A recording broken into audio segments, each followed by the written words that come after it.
مادر جان شیرین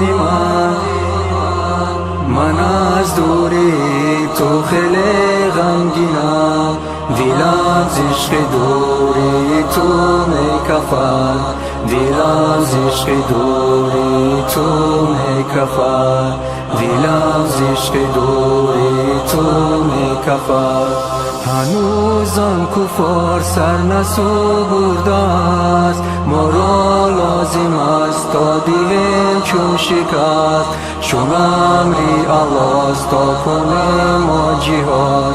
مشو غمگین و تو بشو زیشان، مشو غمگین و تو بشو زیشان.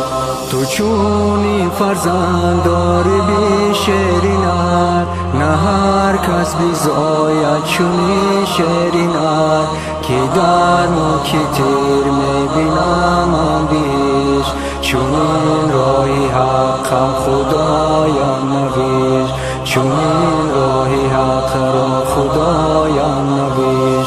من از دوریت غمگینم غمگینم، همان راهی الله در اول بینم، تو هم راهی الله در اول گذار.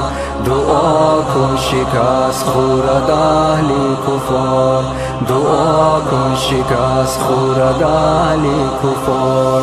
در این راهی حق ما کمر بسته ایم، زیدو روحای منفقان خسته ایم، ما را در بهشت انتظار اهوران، اگر چه نفارد بر کافران، اگر چه نفارد بر کافران.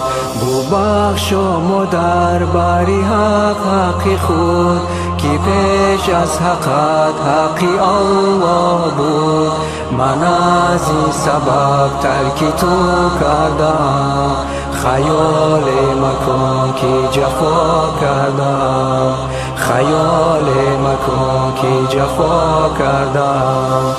مشو دل آزار تو زمان پدر، بر از تو بفرق که چونی شیرینر، که در راه حق 100,000 جان دهم، یقین دارد حق نور ایمان دهم، یقین دارد حق نور ایمان دهم.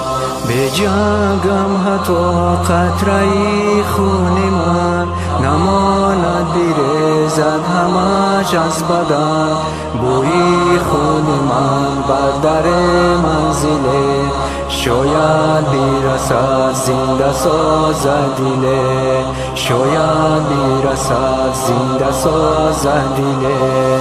ما مردان در امری او سر نهیم، ما مردان در راه او جان دهیم، ما مردان از نفس ساختیم خلافت، ما مردان طلب داریم شهادت، ما مردان طلب داریم شهادت.